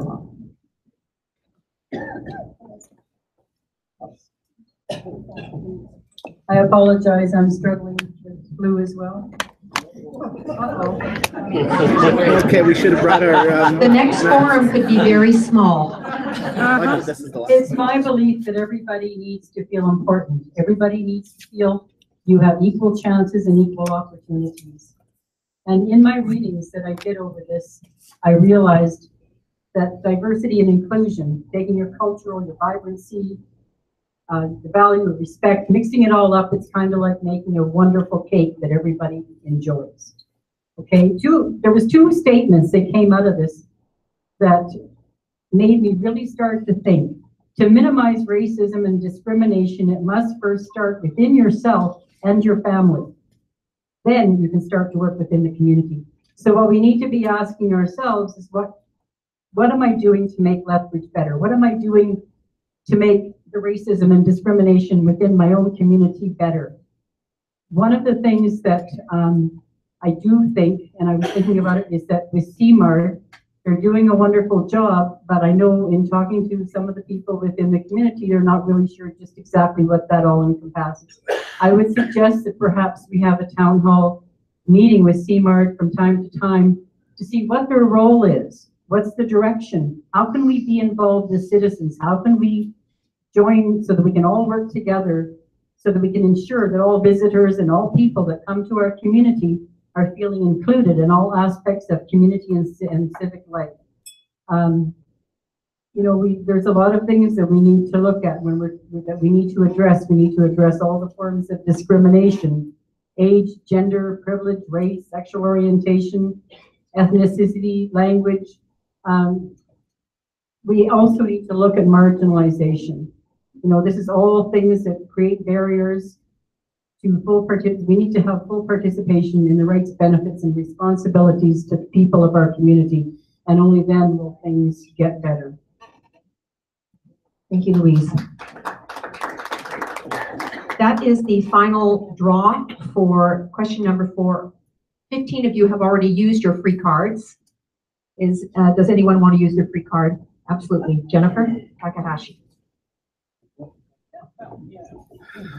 We've gone from not enough mics to too many mics. And frankly, we've all spent about the last 4 weeks together. We're all getting sick up here. So, you know, I'm hearing a lot of the use of the words diversity and inclusion tonight, and I'm gonna liken it to the use of accountability and how you might as well substitute the word banana, because the words don't mean anything without action. And I do agree with what Jeff said about CMART. You know, they do a lot of really pretty events and things like that, but we're not seeing that action. Part of the mandate is to prevent and respond to racism and discrimination. And when we have hate speech rallies happening here in town, it is not just CMART, but also council that needs to come up and stand up against that. When there are talks on carding and institutionalized racism, council and CMART must show up. It can't just be about the things we say, but the action that we take. Thank you. Thank you. Dave Niblek, free card. Thank you. I'm lucky because I've taught in schools for 30 years, so I have an immune system made out of like platinum. So I can, you know, speak in this mic and not worry about being infected by anything. I think that this notion of inclusion relates to another word that starts with I, which is inspiration. And I think that you're never really, I don't think you really ever know when you're going to be suitably inspired. For me, and I talked about it in an earlier forum that we were at, Martin Heavyhead, who's one of our mayoralty candidates. I watched a documentary that Martin was part of about homelessness in Lethbridge. And if you haven't checked that out, I would encourage you all to do that, because when I viewed it, it was somewhat life-changing for me. Simply because as I watched it, I saw our city in a completely different light. Not from my comfortable home, but where all of these people who live in our community were living. And at one of the forums I said, you know, it just made me angry. I said, you know, that's our town, and those are our people. And it really moved me. And I think that the idea of I just want to do something, and probably one of the reasons I'm sitting here in front of you, is because of that particular documentary. So I think not knowing when you're going to be inspired or by what. I think we talk about inclusion, we talk about people who are disenfranchised, who need and deserve our advocacy. And we've all filled out these accountability forms. And I would read you a couple things that I wrote on mine. And I guess I got 15 seconds, so I'll read you this. I'd like to consider myself an ally to all people, regardless of their sexual orientation, gender, race, religion, or age, or perceived ability or disability. What does that mean? It means belonging to a larger community that is aware, educated, and increasingly less judgmental about it. I hope that's a community that I can live in, and hopefully for the next 4 years can lead in. Thanks. There is another opportunity if you'd like. Would you like to? No. Oh, great. Free card. Eileen Burke. One question that I'm particularly passionate about. I've had the privilege to work with a great many of the organizations that we have here in the city. And I think part of diversity and inclusion is about choices and meaningful engagement and opportunity and being able to create the policy and the atmosphere and the leadership that helps inspire some of these opportunities that so many individuals are looking for. And some of this goes to inspiring and supporting our agencies and our leaders that are already in here. The organizations like Inclusion Lethbridge and like SARSAN and SEPA and SACLA, Peak Support Services, Lethbridge Family Services, all of these agencies are integral to the diversity and inclusivity movements here in the city. And without supporting these organizations and the leaders they're in, we're missing out on a huge opportunity. Any other free cards for this question? Just let me check the list there, Joey. I should take the cards. I can't just say no. That was Rob. Okay. No, you're still good, Joey. Yeah. Well, when I think it comes to diversity and inclusion in our city, when things get tough, most people go to some kind of personal experience in their life. So they can draw something maybe their parents or a friend or colleague said. I look back to when I was first student teaching back in the early 70s. And my sister-in-law at the time asked me to come and do a little work at Dorothy River School. I see a lot of people shaking their heads. You know, and we all know what Dorothy Gooder was. Anybody that was physically or mentally handicapped, that's where you went to school. It wasn't right, but we really didn't know anything better. And I'll give a shout out to teachers in Lethbridge School District 51 because they've been on the forefront of inclusion and those types of things over the last number of years.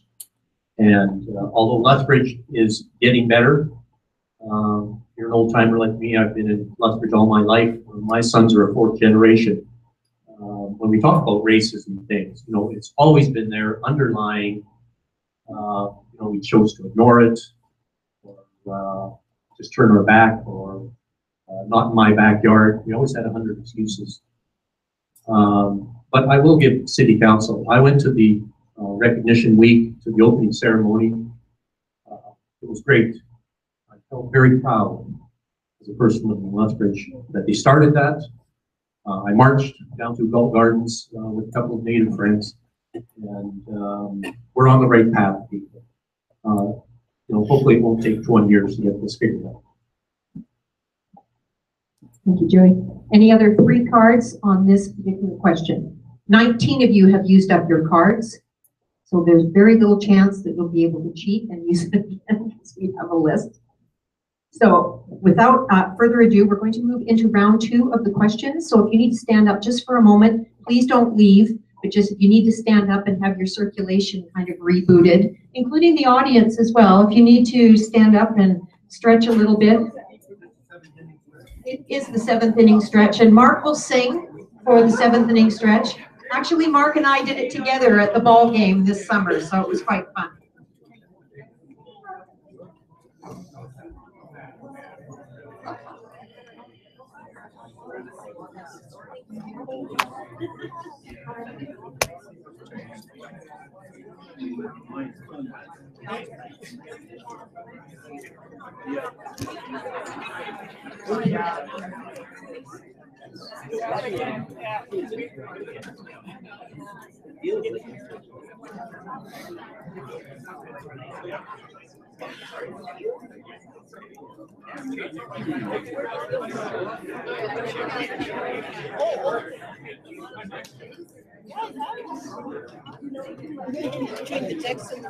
Yeah.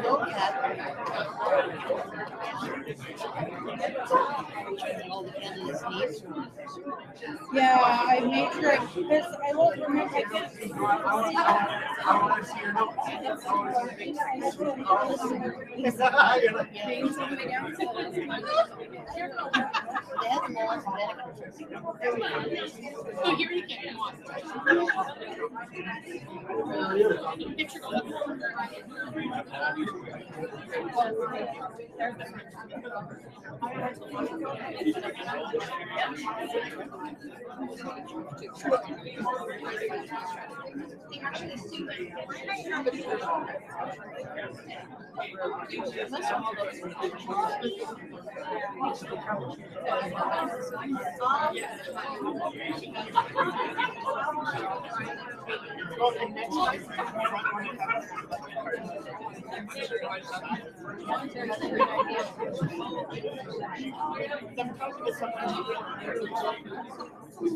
Well, we're supposed to wrap up at 8, so I'm 10:15 minutes.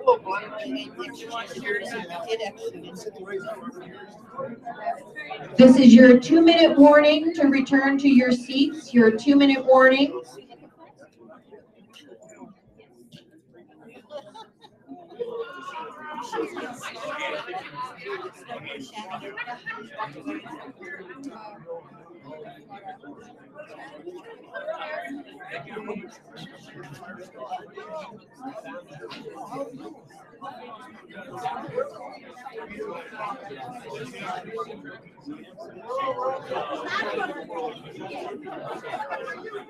How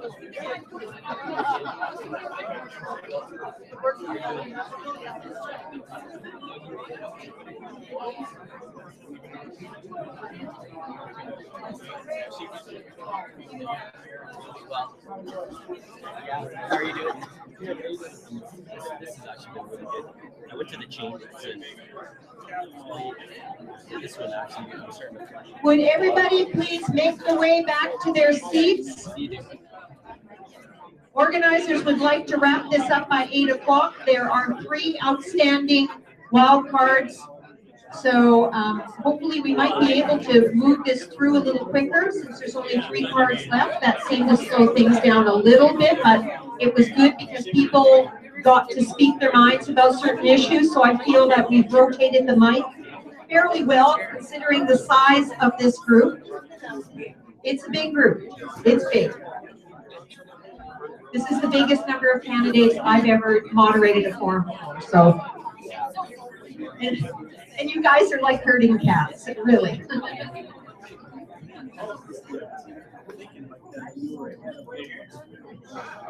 Candidates, can you please return to your seats? Oh my God.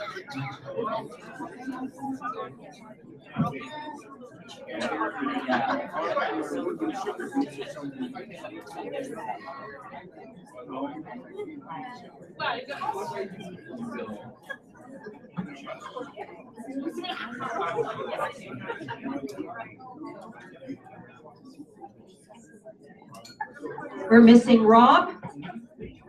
We're missing John. Jennifer is on her way back.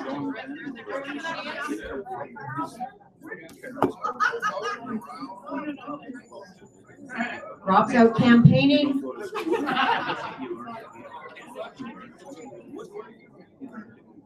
Okay. Welcome back, candidates.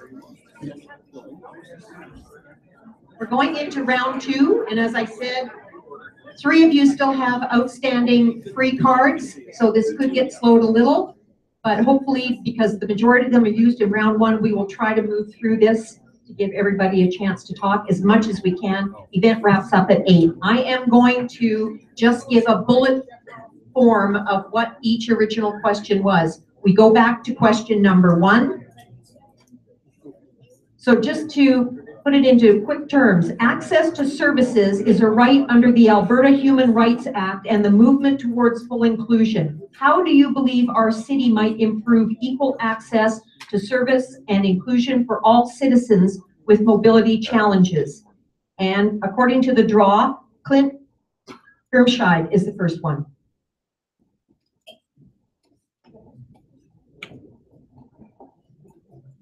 Okay, for this one, I was tempted to use my top 3 card. I'm glad I didn't.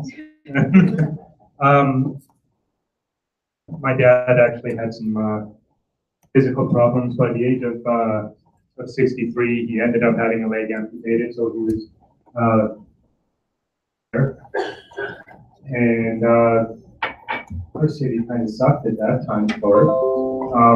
It has gotten better, but I think that because he was living in the downtown area, and downtown area was not the best for wheelchair accessibility, it ended up turning him somewhat into a recluse. And he was lucky he had myself and my brother and sister in the area to help take him out and cover what he needed covered, but he ended up losing the social aspect that this city has so much of, and there's so much to do here. We have been getting better. Our downtown still needs work. I think that it's great that all the new buildings coming out that they do have to take into account ramps and clearances and all of the accessibility options that are needed. Thank you. Thank you, Clint. Next up is David Riggers.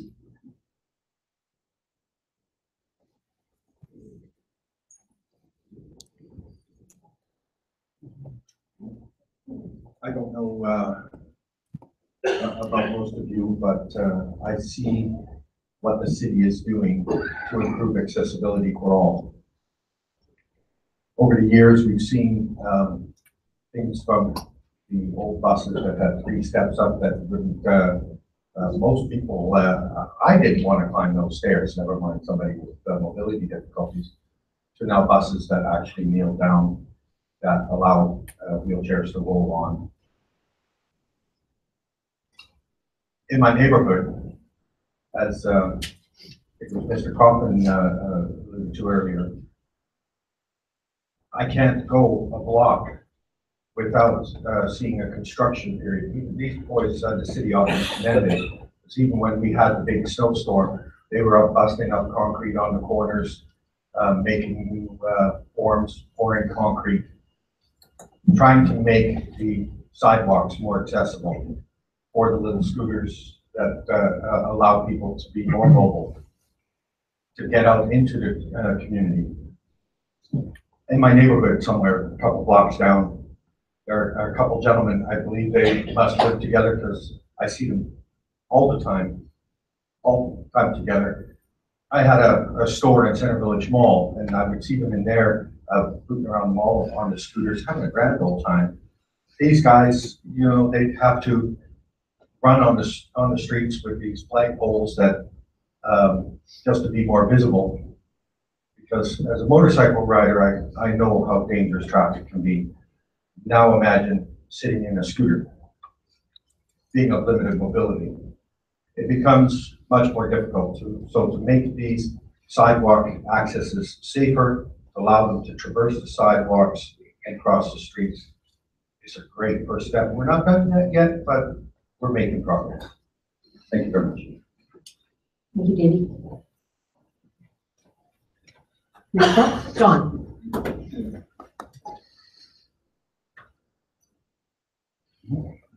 Yeah, I think the mobility issues have been coming through. They've been getting better, definitely 100%. But there's still a long way to go. I use an example, the multicultural center that was built on, I believe, 6th Street and 5th Avenue, or 6th Avenue and 5th Street. It is accessible only from 6th Street.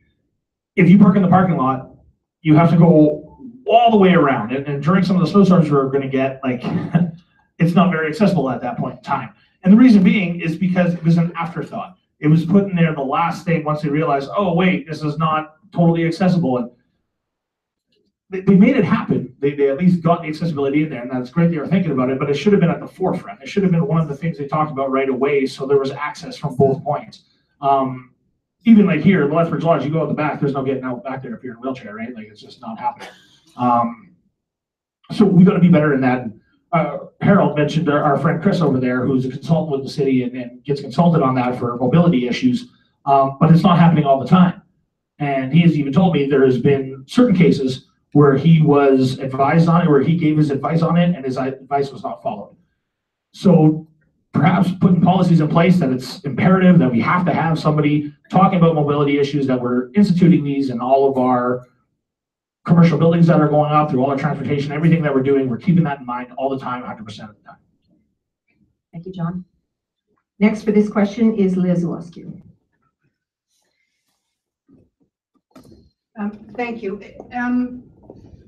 I tend to, like, when I read the report about building bridges, I thought it was quite academic, and sometimes we do get reports that are quite academic, and I want to break them down in a way that they make sense to people. And there is a cartoon in Jeff Kaufman's office that shows a tall person and a medium-sized person. Probably a lot of you have seen this already, and a small person, and they're trying to watch a sporting event, and there's a fence in front of them. And there are 3 boxes off to the side. And so they decide, well, to be fair, everybody gets a box. So now the tall guy is way over, he was able to see before. The medium guy can now see, but the little guy still can't see. He needs 2 boxes. So when you give people what they actually need, the little guy gets 2, the middle guy gets 1, and the tall guy didn't need any at all. So people carry on about fairness, but I think it's way more important when we talk about what's effective, what do you need? So when I say we really need you to come to us, I mean that. I am a white, able-bodied person who I broke my leg once when I was going to university back in the day, and it was inconvenient, but I don't know what it's like, and I don't know what you need, and I need you to come to us and tell us what it is. And these guys are right. We have come a long way. We've done some tremendous things. Years ago, when I first got on council, a friend of mine was using a walker and she was finding it difficult to get around, and she said there were ruts in the sidewalk that really irritated her. So I went to the sidewalk guy and said, what's with the ruts? And he said, those are for people who are visually impaired so that they can feel it with their canes. And I went, wow. So not only do you need to come to us, but we need to explain why we do what we do so that we all understand each other. And that to me is important. Thanks, Liz. That's the end of question number 1, according to the numbers that were drawn. Are there any free cards that want to be used? Okay, Jeff? Thank you, Chris. The diagram that Liz is referring to actually is the difference between equality and equity. Equality being everybody gets one box, equity being those who require it actually get the facilities, the services that they need in order to meet that goal.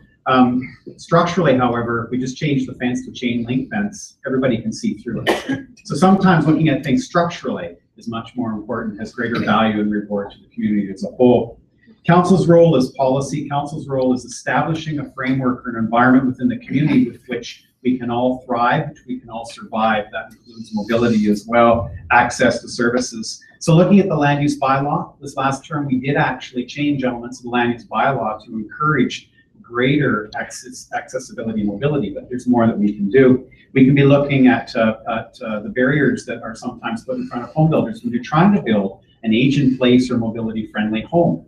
Some of these barriers require changes to the construction code. So advocacy is a huge role in what we can do. British Columbia has a wonderful policy on aging in place, on mobility, on home design as well. We actually should be encouraging the provincial government to be looking at what they're doing in British Columbia in terms of bringing that in. Privately, the private sector, we can be changing some of the rules and regulations to increase accessibility. We have to be very conscious when businesses are tying into the Main Street program as well, that they're not returning Lethbridge to the 1950s accessibility as well as look. We have some buildings downtown that have been returned to that 1950s look, but also have the 1950s accessibility.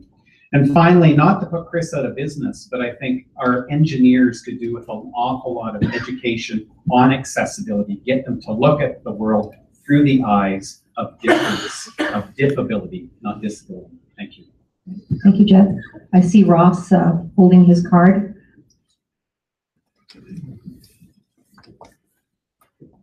I'll stand this time since I sat last time. I was saying over the last couple of weeks, I've heard so many promises, statistics quoted. I've learned so much about Lethbridge that I never knew prior to this. I would like to promise you,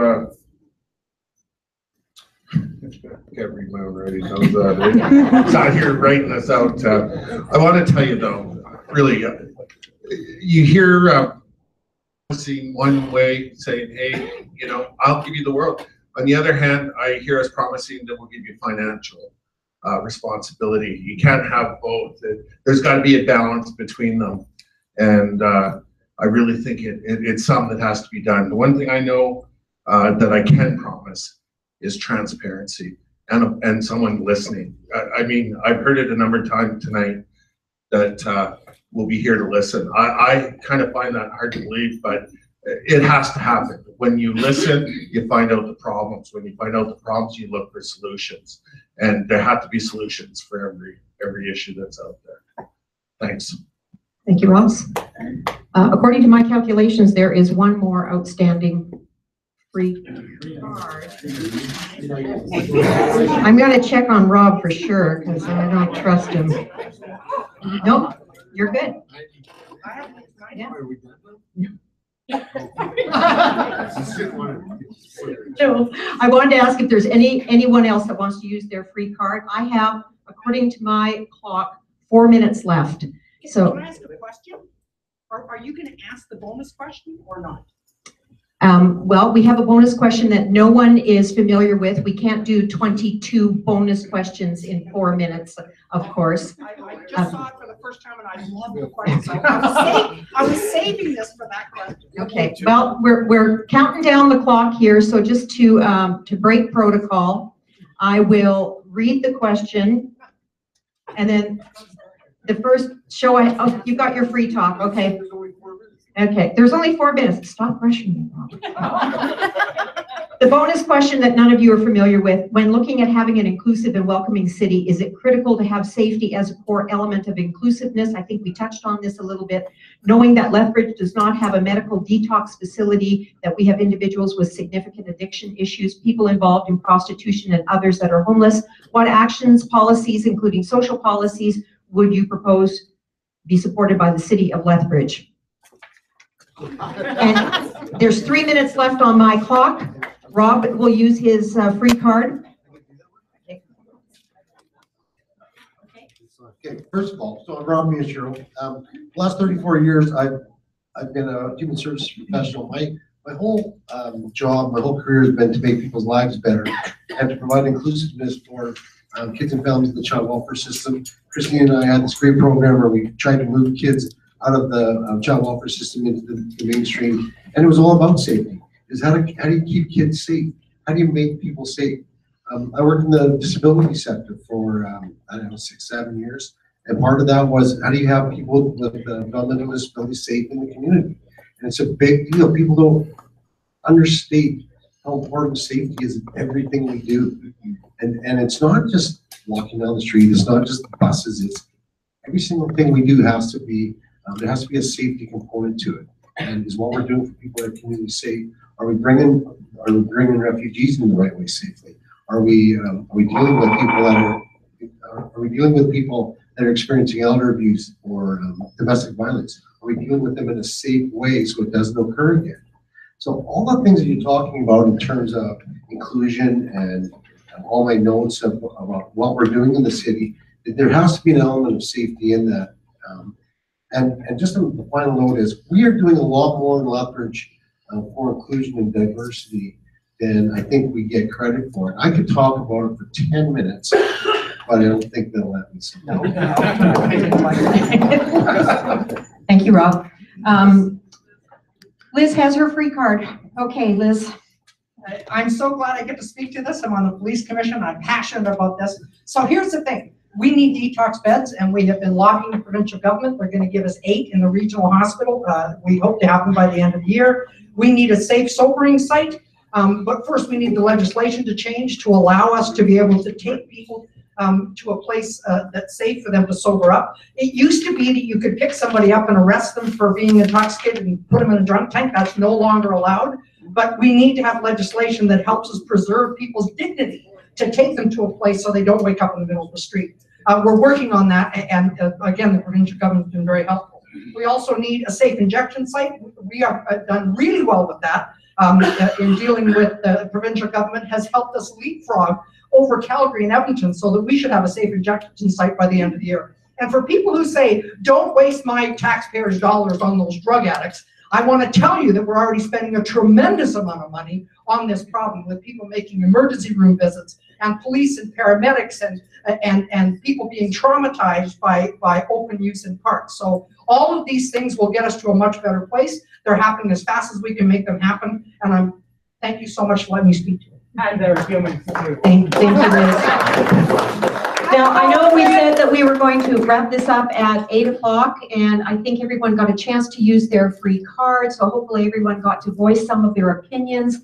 In an ideal situation, everyone would have gotten all 3 questions, but due to time constraints. But we heard from each of you, and we heard important information from each of you as to how you stand on issues that are very important to the city of Lethbridge. So I thank all of the candidates for coming out tonight. You did a fabulous job, and I'm sure the audience has learned a lot about choices that we have to make in the upcoming election, and you've given us all choices and well-spoken choices that we can address when we step into those ballot booths and mark those cards. So good luck to all of you.